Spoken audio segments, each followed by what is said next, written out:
Also, mh, so erstmal kommst du ja in ein Land und das Erste, was du siehst, ist die Infrastruktur. Die Straßen, die Strom- und Internetversorgung. Und also was die Straßen angeht, habe ich das Gefühl, ist irgendwie schlimmer geworden. Also die Regierung scheint grundsätzliche Infrastruktur ein bisschen zu vernachlässigen. Was die Internetversorgung und so angeht, das ist besser geworden. Die Menschen, die waren noch kontaktfreudiger als beim ersten Mal. Die, als wir eingereist sind, standen kurz vor Neuwahlen und jetzt auch im Nachhinein hat sich herausgestellt, es hat sich wirklich was ergeben bei diesen Wahlen. Die haben ihren Präsidenten, der irgendwie seit 35 Jahren derselbe war, abgewählt und jetzt einen neuen Mann ins Amt gewählt. Und ob das jetzt sich verbessert, weiß ich nicht, aber natürlich, wenn man so eine Wendung spürt als Mensch, dann ist man erstmal euphorisch und glücklich. Also die Menschen waren, das haben wir gefühlt, wirklich ja, motiviert. Die hatten das Gefühl, hier ändert sich jetzt endlich mal was nach 35 Jahren. Und das spürst du dadurch, dass die Menschen noch übertrieben freundlicher sind als sowieso schon. Einfach gut drauf, einfach lächelnd, einfach ja, und die Politik, die ist meist unabhängig. Also meistens sind die Politiker, gerade in Afrika, das sind die schlimmsten Arschlöcher, die du dir vorstellen kannst. Wie die ihre eigenen Menschen ausnehmen und ihr Korruptionsgeld auf irgendwelche Schweizer Bankkonten schieben, das ist jenseits von Gut und Böse. Aber die Menschen sind trotzdem immer super nett. Trotzdem merkst du natürlich auch an den Menschen, wenn es gerade mal gut läuft in der Politik, wenn Hoffnung da ist, dann steigert sich diese Gastfreundschaft und diese positive Energie noch weiter nach oben. Und das war gerade der Fall. Also ich hoffe, dass es bergauf geht. Ich hoffe, das Land hat so viel Potenzial. Die haben eine hervorragende Landwirtschaft. Die haben jede Menge Wasser im Gegensatz zu den anderen Ländern. Die haben wirklich eine gute Industrie, gute Ressourcen im Norden, im Copperbelt. Es ist schade zu sehen, dass sich das Land so, was die Infrastruktur angeht, irgendwie nicht weiterentwickelt hat, seit ich das letzte Mal da war. Und das waren immerhin fast 10 Jahre. Aber ich hoffe ja, dass das jetzt kommt. Und wie gesagt, die Menschen waren motiviert und das ist eigentlich das Allerwichtigste. Die Menschen machen das Land. Wir sind von Tansania gekommen und haben wohlweislich eine der kleinsten Grenzen gewählt. Einfach weil das dann immer einfacher ist mit allem Papierkram und Dokumenten und so. Also wir wussten vorher irgendwie von anderen Reisenden, dass man wohl an der Grenze einen Schnelltest machen muss. Was ja schon sehr entspannt ist im Vergleich zu diesem PCR-Test-Gerenne, was wir an allen anderen Grenzen hatten. Und dann sind wir also da hingekommen, erstmal ohne Dokumente groß. Und der Typ, der dann da saß, ja, habt ihr irgendein Zertifikat von irgendeinem Covid-Test? Und wir so, nee, das schmeißen wir dann für gewöhnlich weg, weil die sind ja nur 72 Stunden gültig oder wie auch immer.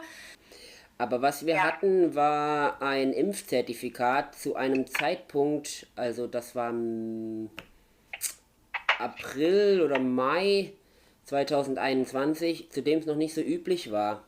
Das war also das erste Impfzertifikat, was dieser Mann an dieser kleinen Grenze überhaupt gesehen hat. Ja, und dann guckt er sich das an und war so begeistert, dass er gesagt hat, ja, willkommen in Sambia. Dann brauchten wir auch keinen Schnelltest machen und waren einfach drinne. Alles gut, easy, einfach zu bereisen. Ich glaube, wir waren 5 Wochen da. Also super entspannt. Sambia ist nichts, was man jetzt so direkt als Poster drucken kann und die Leute sagen, oh, da will ich hin.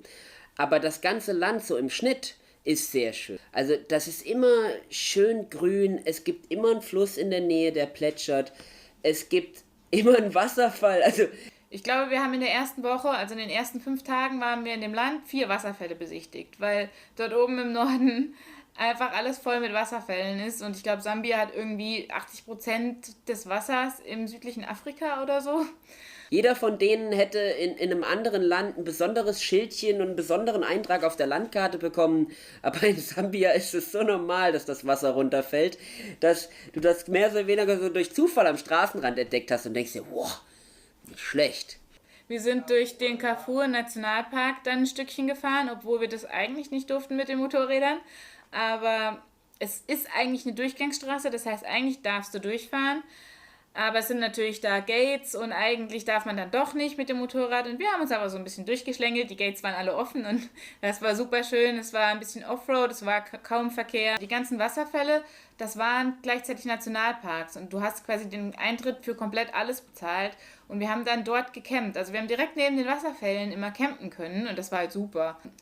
Ansonsten waren die Preise für ein Zimmer in Sambia so günstig, dass wir manchmal einfach, wenn es irgendwie schnell gehen musste und wir am nächsten Tag schnell weiter mussten, dann einen Raum irgendwie für 12 Euro für uns beide zusammengenommen haben. Und ja, dafür sucht man sich keinen Wildcampingplatz. Wir haben einmal wild gecampt tatsächlich und das war direkt neben der Straße, neben dieser besagten Great North Road, weil ich hatte einen Platten.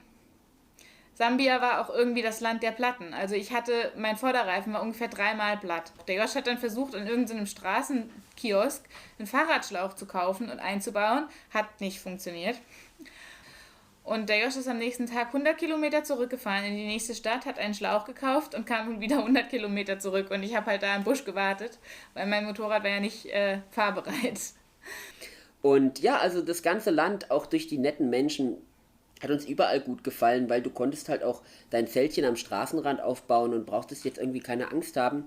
Und wenn du dich dann wohlfühlst und im Grünen in der Natur dort übernachtest, dann ist das immer ein besonderes Erlebnis. Und Helmut und die Feli waren aber noch dort, die sind zwar umgezogen, aber waren immer noch in der Hauptstadt oder am Rande der Hauptstadt, haben da 3 oder 4 Tage gewohnt und ja, zusammen gequatscht über dies und jenes. Man kann sich da doch echt super unterhalten mit Leuten, die halt schon ewig in Afrika sind, kann man irgendwie über Themen sprechen, die kannst du nicht mit jemandem bequatschen, der da mal eben auf 2 Wochen Urlaub vorbeikommt, sondern die haben natürlich auch echt Ahnung von dem, was da läuft und da hatten wir gleich ein gemeinsames Thema und haben uns da super tiefgründig unterhalten und hatten echt eine schöne Zeit zusammen.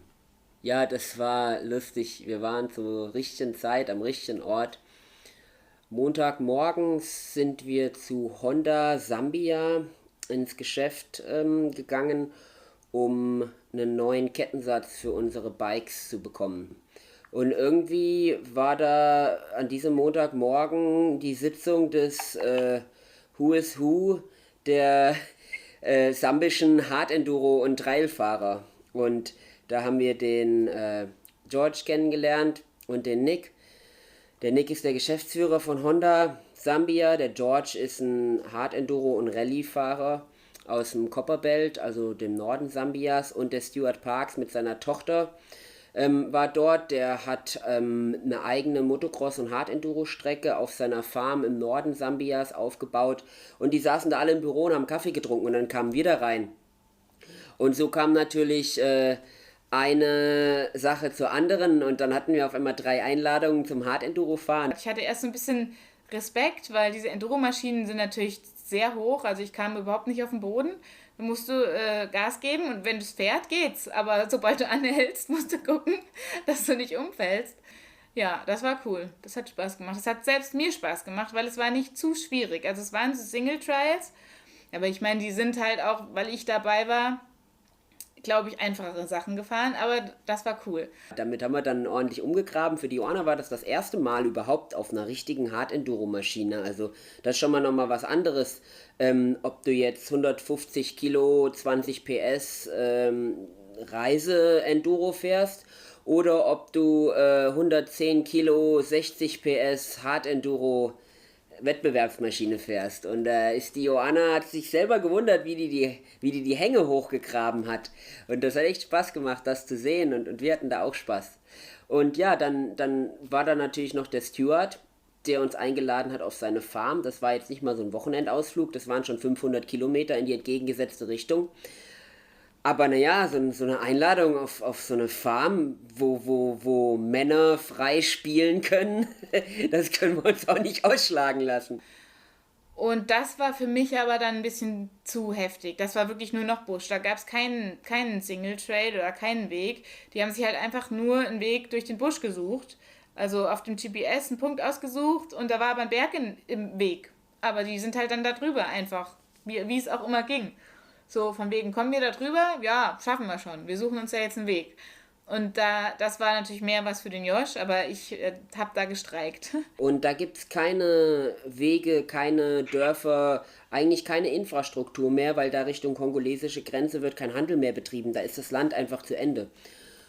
Und da kannst du frei fahren. Also da wird Freiheit auf dem Motorrad völlig neu definiert. Das ist nicht so, dass du da irgendeinen Weg finden musst oder dich irgendwie an irgendwelche Regeln halten musst. Sind wir an die Grenze gefahren von dem Buschland, wo wirklich alles aufhört. Kein Trampelpfad, da war nichts. Da war nur noch Busch, Bäume, Gestrüpp, Sumpfland. Und dann hat er die Kids immer navigieren lassen, weil er auch gesagt hat, hier, ihr müsst euch auskennen im Busch. Und dann hat er irgendeinen Hügel gesehen und sagt er so, da wollen wir rauf, findet einen Weg. Und dann musst du gucken, wo ist Sumpfland, da sind wir mehrmals reingefahren, da stand das Moped irgendwie so tief im Schlamm, dann mussten wir das alle ausgraben, der vorweggefahren ist, war natürlich immer am Arsch. Einmal hat der Shane sein Moped in Bambusgras reingefahren, mit voller Wucht, mit 40 Sachen, 5 Minuten später hat sich das Moped so in das Bambusgras gewickelt, der konnte nicht mehr absteigen. Das war eine Wand rechts und links aus Gras. Und wir schütteln nur mit dem Kopf, wir haben es kommen sehen, aber so, ne, Heißsporn, gib ihm. Wir haben uns so kaputt gelacht.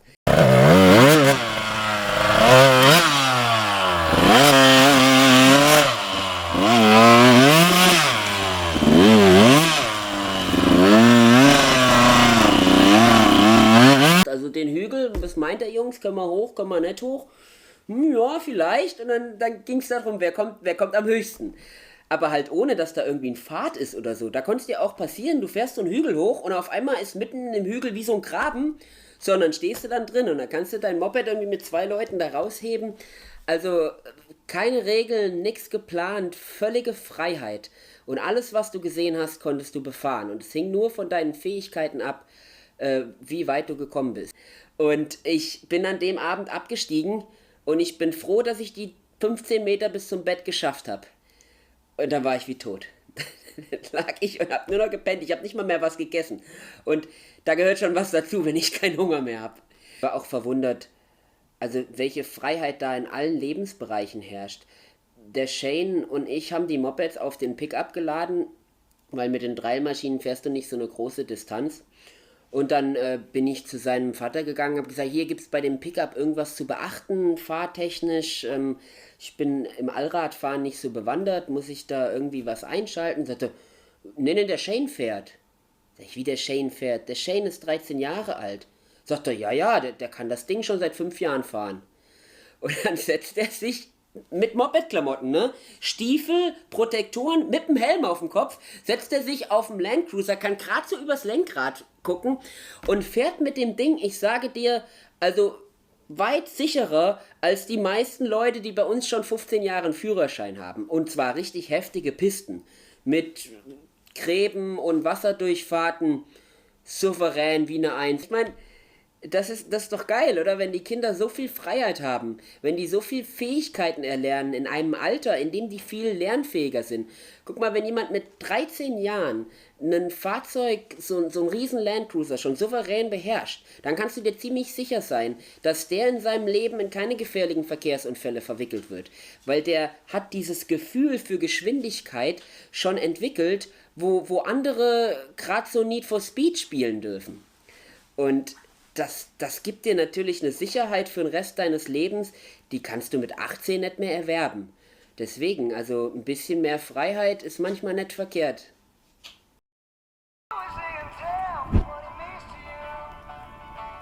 Lala. Große Mann hat Feuer gemacht. Ich habe uns ein Feuer gemacht. Und jetzt haben wir auch noch ein Fläschchen Wein für dich. Jetzt kann nichts mehr passieren, guck da. Und da ist unser Zelt und unser Moped und unsere Sterne.